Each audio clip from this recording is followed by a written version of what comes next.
Terima pakai ini ya, betul. Terima kasih atas ilmunya Gus Baha, ya, guru kita. Ya tadi sedikit kias-kias kita bisa mengambilkan manfaat lah ya kan. Kita sebagai pencatat beberapa transaksi.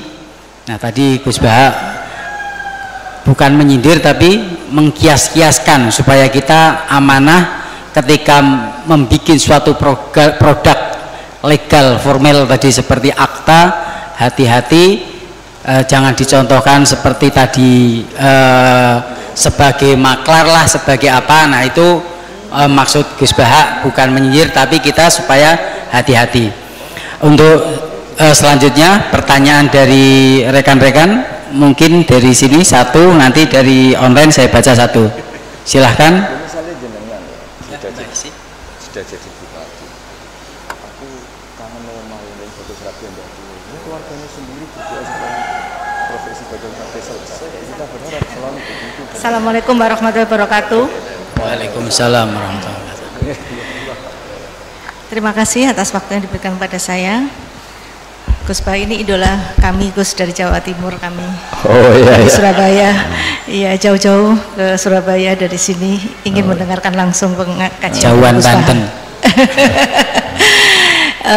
Begini Gus, sesuai dengan tema kali ini kan dengan iman dan amal soleh kita menuju Indonesia maju ya. Tapi alhamdulillah tadi melebar ke notaris ya sebagai profesi kita.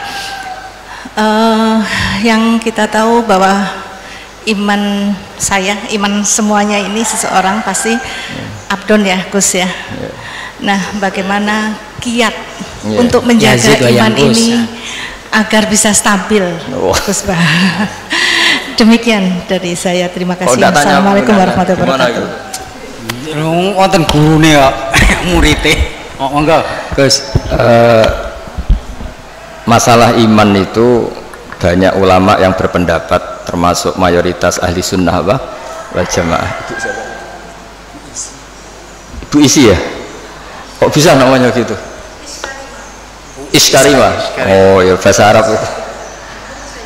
Iya, nggak usah diteruskan nanti mati dulu. Itu kan hiduplah secara mulia atau mati secara syahid. Begini ya, iman itu banyak ulama berpendapat, mayoritas ahli sunnah bahwa iman itu bisa naik, bisa turun. Tapi banyak ulama juga yang berpendapat tidak bisa naik, tidak bisa turun. Karena iman itu tasdek, tasdek itu membenarkan. Jadi misalnya gini, saya beri contoh ya. Ini misalnya, ini warna apa? Biru ya? Biru. Saya berkeyakinan pulpen ini biru. Ya sudah biru. Ketika saya tidak menggunakan pulpen ini secara baik, saya tetap berkeyakinan ini biru. Ada orang yang berkeyakinan ini biru dan memanfaatkan kebiruannya.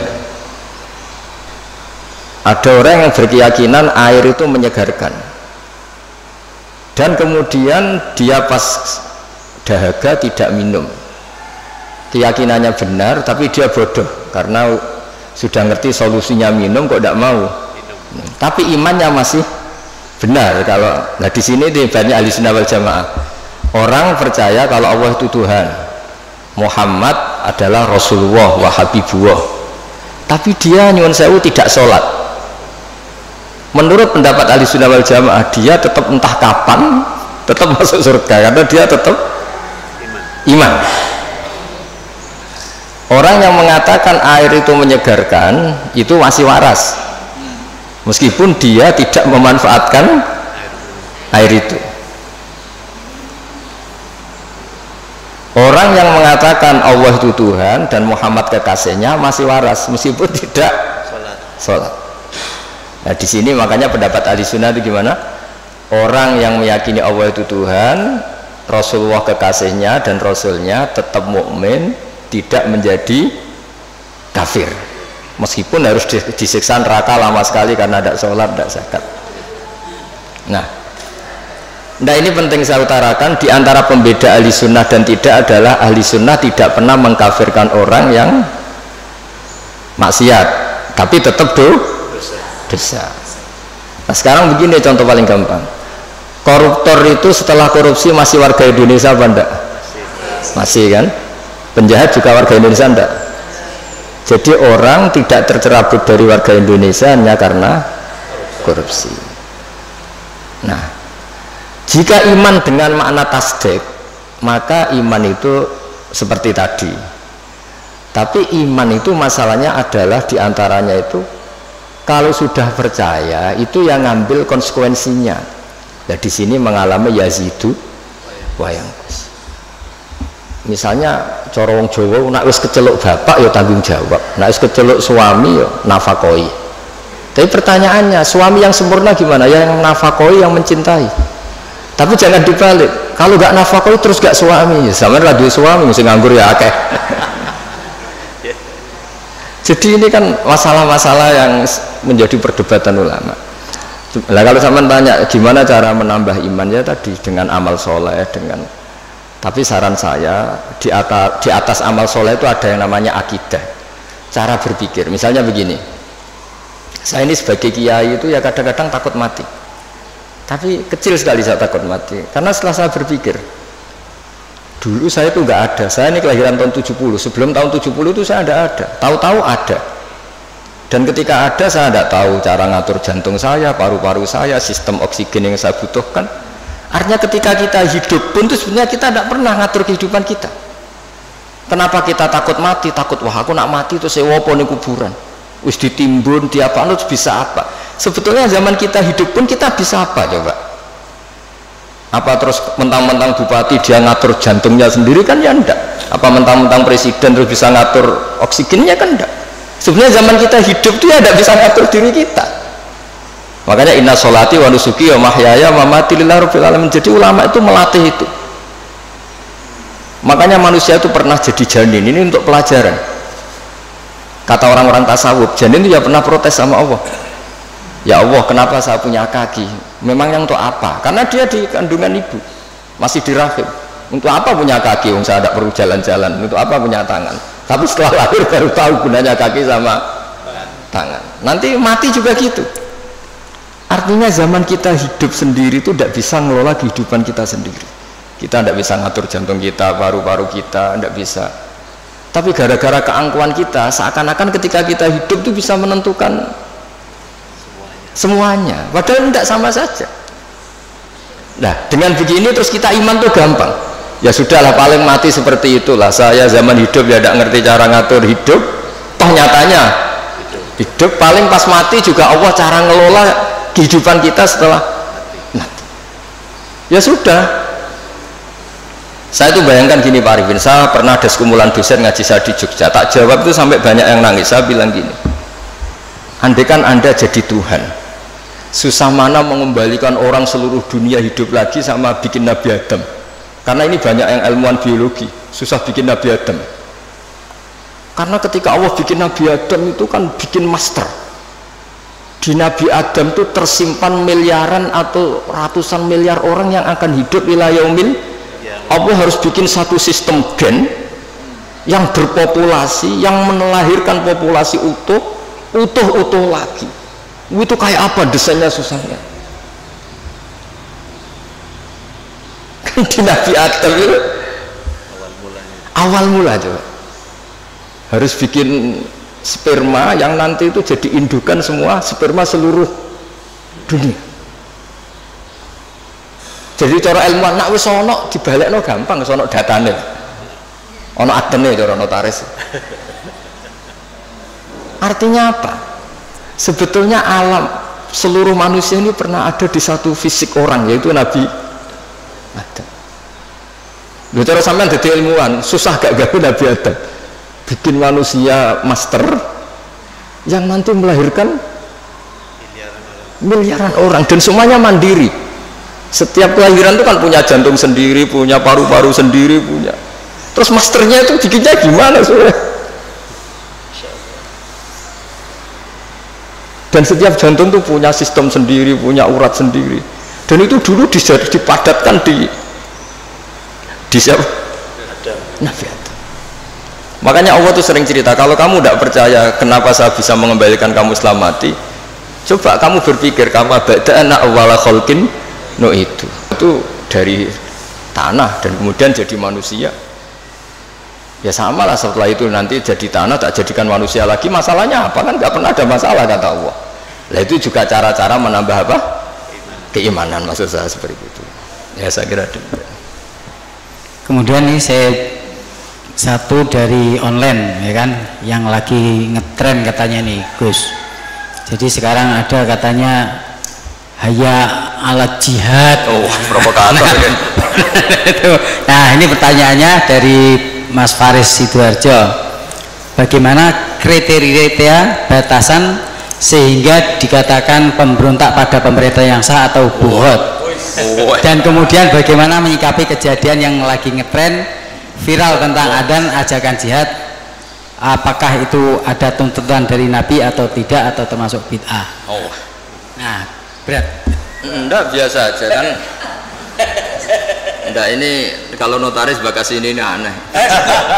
Pertanyaan umum ini. Enggak, sebetulnya semua orang tahu kok apa adzan itu ya dengan kalimah-kalimah yang sudah seperti itu riwayatnya dari Rasulullah Shallallahu Alaihi Wasallam. Dan kita masalah jihad juga ngerti lah. Dulu bangsa kita ini dijajah Belanda ya, mereka otomatis jihad. Dulu Mbah Hasyim ya bikin resolusi jihad. Semua itu kan muqtadul hal, sesuai konteks. Nah, kalau dalam keadaan damai juga orang nggak suka jihad ya, karena ya saya pernah baca di beberapa kitab kewajiban jihad itu penting. Andai kan dulu tidak diwajibkan jihad ketika kita dijajah Belanda sama Jepang, itu juga bingung. Andai kan Islam tidak punya ajaran apa? Jihad itu. Tapi ketika hukum itu berdasar muqtadul hal, maka hukum itu menjadi gugur ketika muqtadul hal itu tidak ada. Jadi tanggapi saja secara ilmiah. Jadi kita juga kebingungan loh, andai kan dulu nggak ada bab jihad di fikih itu ketika kita dijajah apa? Belanda. Coba ketika kita dijajah Belanda, dijajah Jepang, terus ajarannya mau kasih sayang tok. Monggo. Pak, monggo pendet mawon. Andai kan dulu nggak ada ajaran jihad kan ketika Belanda jajah di Tegal di mana? Nggih monggo pendet mawon. Kan ajarannya wong tua aku dhisik kan ngalah. Ikhlas. Tapi barokahnya ada apa? Ajaran apa? Jihad. Kita bisa melawan Belanda dan merasa jihad fisabilillah. Tapi di mana-mana jihad itu ya ada konteksnya. Nah, dulu kenapa Rasulullah tegas ya? Karena memang harus tegas. Rasulullah jelas benarnya, musuhnya jelas salahnya. Di zaman akhir itu tidak segampang itu. Jadi ini nggak usah jadi jawaban yang perlu dibentur-benturkan, biasa aja, normal saja. Saya dengan Mas Imam ini ya karena dia tamu tak hormati gitu. Nah, kalau mulai ganggu waktu saya tidak saya hormati lagi kan tidak ada. Jadi ya sudah normal saja. Makanya ini dilatih lah, ngadepi fenomena apa saja itu dihadapi secara normal saja, karena agama ini menyediakan apa? Semuanya. Termasuk menurut saya kita harus berjuang supaya tradisi kita superior karena kita pejabat, kita tokoh, terus nganggap desa-desa terbelakang objek itu jangan. Kayak ya tadi, kayak kita anggap desa-desa terbelakang ini jadikan wisata karena udaranya masih segar gini-gini. Oke, kalau itu awal dari kita kenal orang-orang desa nggak apa-apa. Tapi kalau awal menjadikan itu objek, wah enak beli tanah di sini murah itu. Wah enak nikah di sini murah gitu. Paling dipakani sakmene wis gelem itu kan terus. Jadi intinya itu ya seperti itulah. Saya mohon semohon-mohonnya agama ini datang dengan nggak suka naman, nggak suka adu-adu. Jadi yang tukang adu-adu ya harus tobat, itu ancamannya berat. Termasuk adu-adu itu yang menyampaikan kalam ini, omongan ini untuk benturkan ini, untuk benturkan ini, sudahlah. Kamu bayangkan ketemu Allah itu berani tanggung jawab apa enggak? Kita semua maksudnya. Sehingga jangan pula yang suka Islam rahmatan alamin terus nggak ngomong bab jihad aja, jangan juga. Dulu kita tidak bisa bayangkan ketika ada Belanda, ada Jepang, andekan orang Islam nggak disangoni kewajiban apa? Jihad. Tapi semua itu ya ada muqtadul halnya, ada konteksnya, terus ada ya ini normal saja. Jadi sebetulnya nggak perlu dijawab karena ini urusan notaris, tapi ini hukum normal buat tidak ada. Jadi kalau yang menentang saya, tentang semua kitab yang ada di fikih itu memang ya jawabannya seperti itu. Yang jelas itu ya sudah ya, kita ingin rohama bainahum, ingin saling mencintai, saling melengkapi, saling menghormati, dan semua kita doakan apa humahdina fiman terus sampai apa dan seterusnya.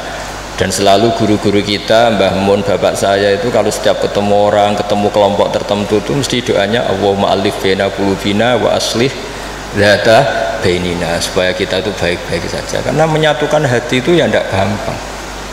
Rasulullah yang kekasihnya saja dingendikani pangeran, aku sendiri Muhammad yang menyatukan hati antara Aus dan Khazraj. Lau anfaqta ma fil ardi jami'an ma allafta baina qulubihim walakinnallaha allafa bainahum. Jadi kalau ingin Indonesia damai, semua wali maupun tidak wali, apalagi yang jabat ini harus berdoa. Yang bisa mendamaikan itu hanya kersane Allah. Kita tidak bisa. Bupati, wakil bupati, roto-roto ya seangkatan, bariku ya taruh. Itu sudah sunnatullah. Jadi artinya makanya diantara sifatnya Nabi di beberapa kitab dulu itu apa? Mengumpulkan api dan salju. Ketika Ka'bul Akhbar dan banyak peneliti Taurat itu ngerti Nabi punya sahabat yang bernama Abu Bakar yang dingin sekali, dan punya sahabat Umar, itu yang dimaksud. Itu mengelola hatinya orang itu. Apalagi ngelola 2 istri atau 3 istri dari zaman itu. Itu susahnya tersendiri. Iya itu kan ya ilmunya dapat. Jadi saya mohon sekali lah bahwa kita harus sering berdoa, Allahumma alif baina qulubina wa aslih dzata bainina, dan kita disatukan oleh Indonesia. Semuanya anak bangsa harus kita hormati, kita harus ingin Indonesia ini baik, lebih baik, karena PR kita ini banyak sekali. Jangan dihabiskan untuk hal-hal yang ya, jadi saya mohon sekali, jadi ya sudah seperti itulah, nggak usah ini bukan jawaban saya, jawaban nurani seluruh bangsa Indonesia, seluruh bangsa dunia. Itu kan ya normal, ini kan sudah sebenarnya nggak perlu dijawab, sudah normal, ini normal sekali. Kan ada saja. Ya ini ku mawon kula niku. Udah ini sudah selesai. Lah niku tasih setunggal malih. Oh iya. Ya.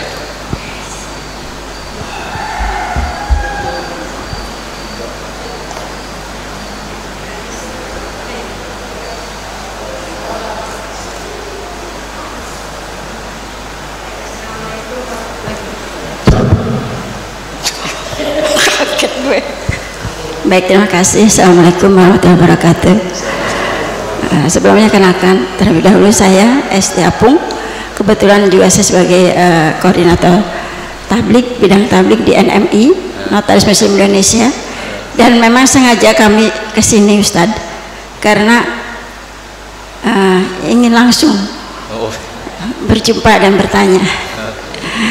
Harusnya di Sukabumi, tapi kami sengaja dari Jakarta ke sini. Dari habis sholat subuh langsung ke sini. Oh, keren. Ya. Kalau ini dekat. Jadi sampai sekarang belum makan Ustaz. Lapar. Jadi saya mau tanya tadi bahwa orang yang pertama mencatat adalah Nabi Idris. Ya, yang memanfaatkan. Ya, memanfaatkan.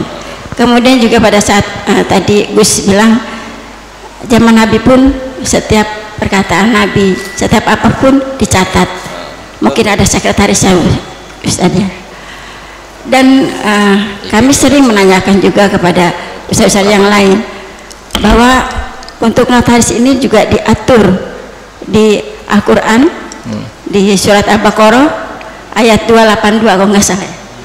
282 Ustaz. Nah itu bagaimana kaitannya dengan peristiwa-peristiwa yang telah Allah berikan kepada Rasul-Rasul, dan sehingga pada saat kitab terakhir disebutkan bahwa setiap ada perjanjian atau apapun yang dilakukan oleh manusia itu harus dicatat dan disaksikan oleh 2 orang saksi.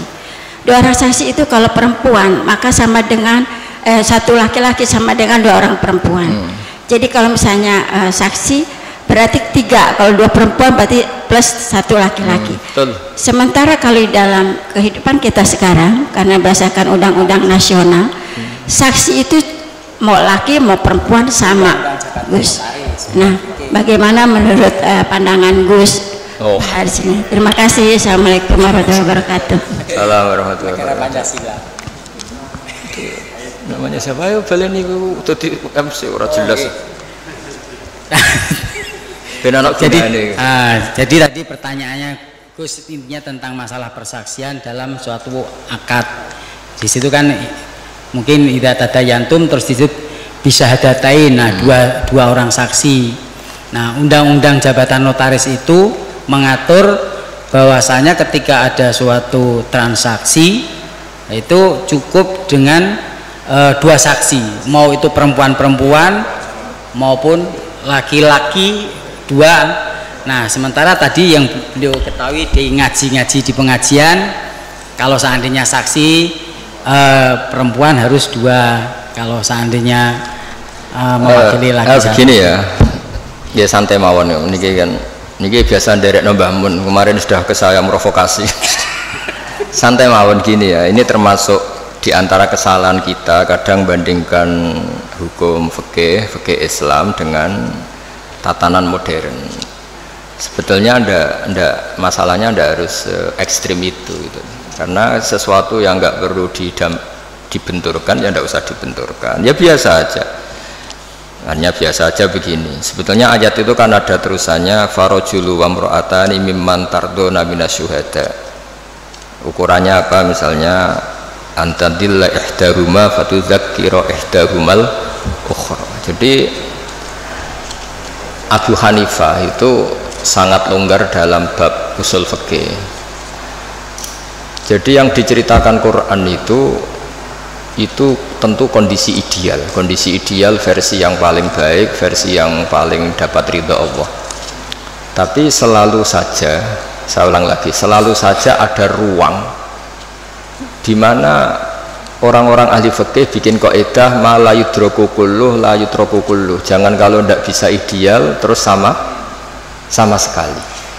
Jadi kalau tidak bisa a'lal kamalat, jangan sampai tidak di adnal kamalat.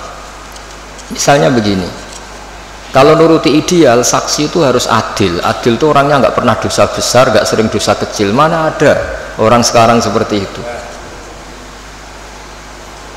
Terus saksi itu orangnya harus begini-begini. Nak nuruti istri juga gitu, kalau nuruti kriteria itu harus gitu. Nggak ketemu. Li jamali harus cantik, wamali harus punya uang, harus punya nasab, punya agama. Pasti yang seperti itu tidak mau sama kamu kan gitu. Jadi, nah lalu inti daripada kesaksian itu qat'un niza. Ada kepastian kalau sengketa ini menang ini, karena ini ada saksinya, yang lain tidak ada saksinya. Atau yang satu saksinya kuat, yang satu tidak kuat. Itu saja sebetulnya kebutuhan dalam konflik itu qat'un niza. Soal surahnya persis apa enggak, ya kita yakin yang digambarkan Quran itu kelas A, adnal a'lal kamal. Yang kita lakukan itu adnal kamal, karena mau tidak mau, saya ulang lagi, mau tidak mau. Dulu itu malah kalau nuruti persis, kalau sengketa itu disidangkan harus habis asar. Dulu orang masih normal, kalau habis asar itu kan mau surup, itu mau matahari tenggelam. Itu zaman orang era soleh, itu mau surup itu kayak apa kiamat. Terus perasaannya orang sampai cacilik kon mlebu omah, sapi pitik kon mlebu omah. Saiki ora ya, surup-surup malah nggo mlaku-mlaku tinggo ngabuburit. Nah, dulu enggak, bayangkan dulu itu enggak ada listrik.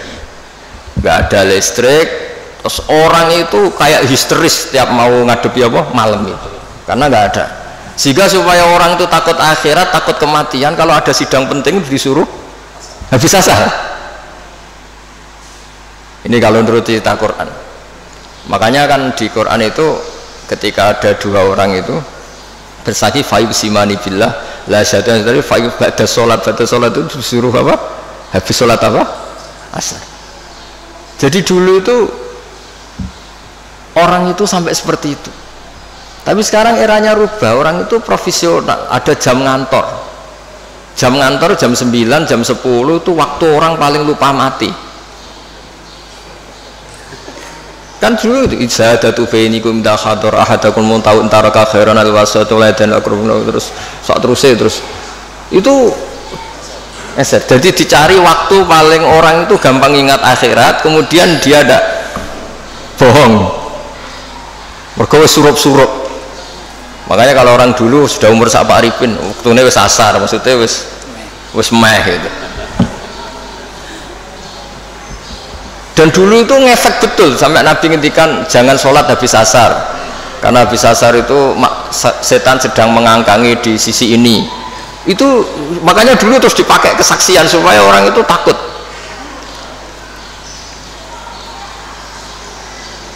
Nah, makanya saya cerita nggak perlu benturkan hukum fikih Islam dengan hukum negara, tapi kita juga jangan mengatakan terus sudah saatnya meninggalkan fikih Islam malah keliru lagi. Kita katakan tadi al-maisur la yasqutu bil ma'sur, yang bisa dilakukan ya dilakukan, yaitu tadi inti daripada kesaksian itu kan ada qat'un niza tadi.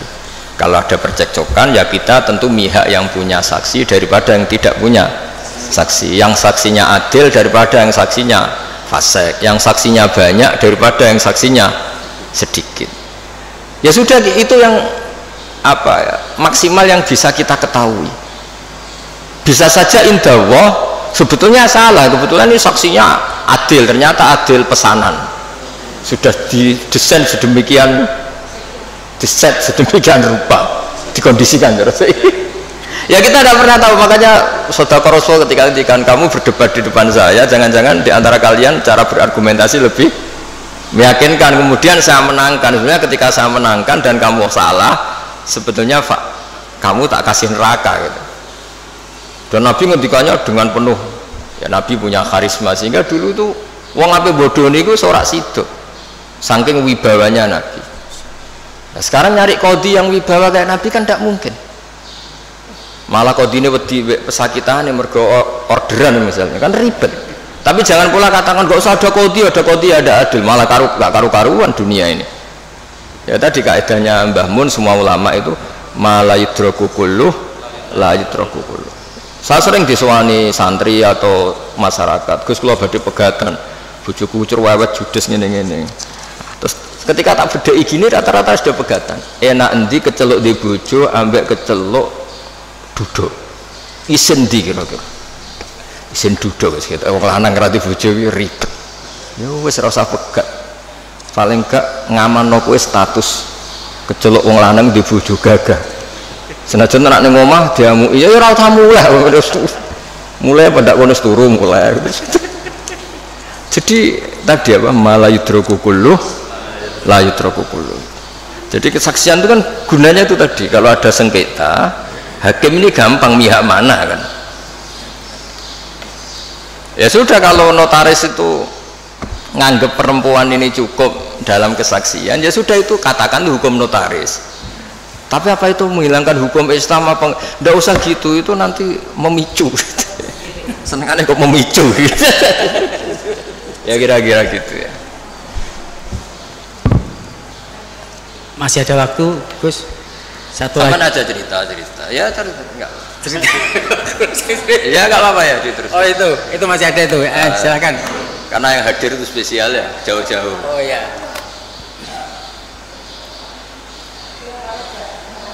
Kayak pemimpin itu harus hadir, karena menuruti gitu. Nggak ada yang nggak pakai uang, nggak jadi juga. Terima kasih. Saya tadi sangat terkesan apa yang disampaikan Gusmu berkenaan dengan Gus Baha, saya mohon maaf, berkenaan dengan perdagangan ya. Iya. Artinya orang kota ini tidak boleh berusaha dengan orang desa kan gitu ya. Dengan catatan ada kekhawatiran orang kota yang punya ilmu dan sebagainya ini merugikan orang-orang desa ya. Terus terang aja kami juga dari kuliah-kuliah dulu tentang perdagangan menurut syariat ini kami baru tahu ini Ustaz. Luar biasa menurut kami ya, dengan apa yang saya sampaikan tadi ini ya.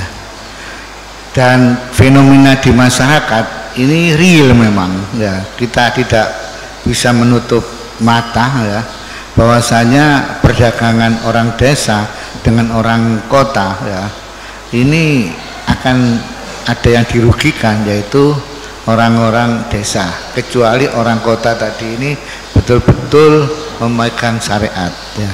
Yang ingin kami tanyakan Ustadz ya, bagaimana kita ini bisa berdagang ini menurut syariat kan ya, karena menurut syariat ini, karena hari-hari ini kita berdagang ya, termasuk tidak boleh dusta apa, terus mungkin di dalam perdagangan itu kalau ada orang kecewa atau tidak jadi beli itu dikembalikan dengan ikhlas, langsung malaikat berdoa, ya Allah hindarkan orang ini dari kebangkrutan orang yang jual tadi ini. Sehingga kami mohon petunjuk bagaimana kiat-kiat kita seorang muslim ini bisa aman di dalam syariat untuk melakukan perdagangan. Matur nuwun Ustaz. Pakai itu aja Pak. Iya. Asmane siapa? Asmane Mas Abdul Razak. Gini Mas Abdul Razak ya, Bapak Abdul Razak. Jadi seperti yang saya ceritakan tadi, sebenarnya Nabi itu kan sangat mencintai semuanya, dan agama ini ad-dinu an-nasihah. Awal orang desa ngerti kota ya barokahnya orang-orang kota itu. Tapi ya diharapkan oleh Nabi perjumpaannya itu bukan perjumpaan kepingin ngakali, tapi memang ingin menambah atau transfer ilmu lah gitu. Kalau niatnya gitu bagus, karena ad-dinu an-nasihah, agama ini nasihah, maksudnya saya itu berkomitmen baik kepada orang desa atau pada orang apa lain. Coba sekarang kok tidak timpang gimana ya? Di kampung itu ada hukum sosial yang bagus, misalnya buruh itu ya buruh, mengumpulkan uang dari kota maupun dari buruh ke orang lain supaya kuat beli tanah tetangganya yang harganya paling 20 juta 15 juta dan menaikkan kasta hidupnya. Tahu-tahu orang-orang kota mentang-mentang punya uang 1 miliar 2 miliar, tanah di kampung itu sudah diborong, padahal miliknya orang Gunung Kidul diborong orang, nggak diapa-apain. Nah ini buruh-buruh kampung situ yang ingin beli hanya corong Jawa nempel, hanya ngambil kaplingan saja tidak mampu, karena setelah dimiliki orang kota nggak akan terjual lagi selain harganya apa? Mahal. Jadi itu dulu kalau zaman Sayyidina Umar ada orang beli tanah luas kok nggak digunakan, itu disita oleh negara, harus dipaksa digunakan atau dipinjamkan atau apalah, yang penting tetap apa? Manfaat. Jadi kalau sampean tanya gimana supaya perdagangan itu jalan, ya tadi yang terpelajar ini kalau ngajak wong desa ya niati ya tadi ya, transfer ilmu, transfer peradaban, bukan malah ngakali tadi. Sampean cari di hadis Sahih Muslim itu ada, itu bab itu jelas ada, nah Rasulullah antalak birruban. Ada teks bagian bentuknya ngendikan la yabi hadirun libadin, la yabi, jangan sampai orang yang terpelajar ini transaksi sama orang apa bedui. Tapi dalam konteks yang niatnya ada baik. Tapi kalau niatnya baik, di mana-mana kalau yang dilarang ya tentu yang tidak baik. Tapi kalau niatnya transfer ilmu kayak tadi, wisata ke orang pedalaman, tapi niatnya awal dari pembelajaran ya benar. Nah, niatnya gue tontonan tok. Malah ketika mereka terpelajar, wah di sini kena api, ono manusia pohon sekarang sudah ada indah. Itu kan kurang aja betul. Sama-sama anak bangsa, sisi tok penonton, yang satu jadi objek, itu kan ngawur betul itu. Ya kira-kira seperti itu. Yang penting tadi ad-dinu an-nasihah, agama ini adalah apa? Nasihat. Nasihat itu berkomitmen kalau hubungan dengan orang lain niatnya supaya orang lain itu lebih apa? Baik, tidak menjadi korban. Ya sekira demikian Mas Rusak. Saya satu Pak, tambahan. Oh iya iya. Satu ya. Iya enggak apa-apa. Terima kasih waktu yang disampaikan kepada saya. Saya melihat judul ini Ustadz dengan iman dan amal soleh menuju Indonesia. Sebenarnya judul ini mantap ya. Bobotnya iman dan amal soleh, sehingga kalau kita lihat di dalam ajaran agama kita ya, judul iman dan soleh itu dikategorikan oleh Allah sebagai sebaik-baik makhluk. Ya. Dan mereka dalam hidup dan kehidupannya nanti tidak akan rugi. Ya. Lantas gimana Pak? Sekarang banyak kaitannya dengan kita selaku notaris ini dan dikaitkan dengan masyarakat luas. Kondisi Indonesia banyak yang mengatakan sudah dasarnya iman dan soleh. Semuanya umat Islam melaksanakan dan melakukan berjuang untuk iman dan soleh. Tapi dalam kehidupan sehari-hari masih demikian kondisinya. Ya ini gimana ya Pak? Penjelasan dan supaya ini tepat sasaran ini. Begini ya, jadi perasaan saya juga perasaan semua orang seluruh dunia mungkin. Jika orang itu digerakkan oleh roja itu harapan kepada Allah, maka kita ini akan baik-baik saja. Dulu kita ditunggui Rasulullah SAW, itu tentu kita dalam kondisi terbaik. Sebagaimana hadis khairul qurun qarni, sebaik-baiknya generasi tentu yang saya tunggui, kata Nabi. Dan kemudian ada merosot, dan ini normal. Mosok ditunggoni Nabi padha ditunggoni Pak Imam kan ora mungkin gitu. Mosok ditunggoni Wali Songo padha karo tunggoni Pak Arifin kan ora mungkin. Makanya andekan ini merosot ya saya seneng saja. Mosok ditunggoni Nabi mbek ora padha wae kan enggak. Tapi kita harus berpikir optimis begini. Nabi itu memang figur yang luar biasa. Kadang-kadang ngendikan ma min yaumin illa ba'dahu syarrun minhu. Tidak ada hari kecuali trennya lebih buruk. Tapi jangan kira Nabi hanya ngendikan begitu. Nabi juga sering muji kita.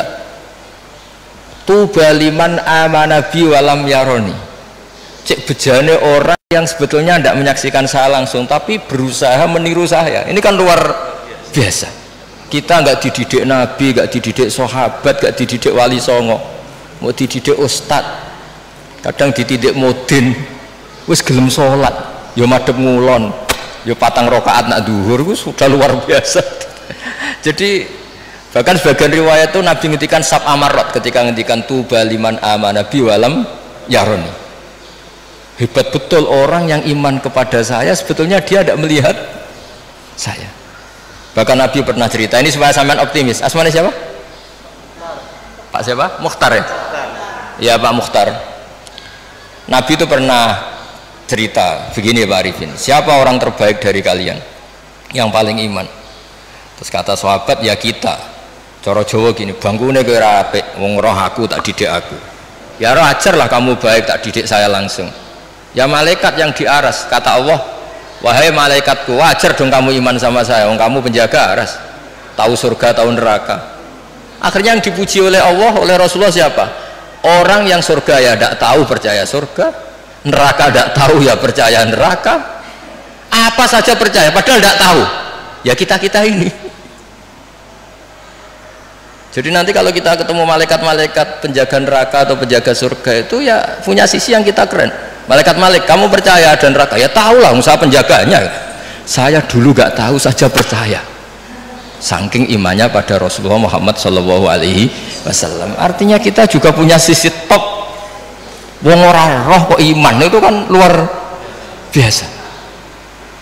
Jadi ini supaya optimis ya. Jadi dulu Indonesia terkenal Buddha, Hindu, dan kita dulu minoritas.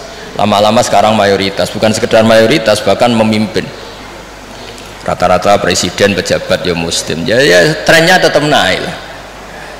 Kecil saya itu orang yang jilbaban hanya keluarga kiai. Sekarang satu kampung hampir jilbaban semua. Ya kita berpikir optimis lah, jangan yang pesimis. Jadi kalau trennya ya enggak coba. Dulu rata-rata pejabat kayaknya rapati sholat. Sekarang arah sholat itu orang keren ya. Ya saya kira demikian. Mari kita tutup dengan bacaan Al-Fatihah.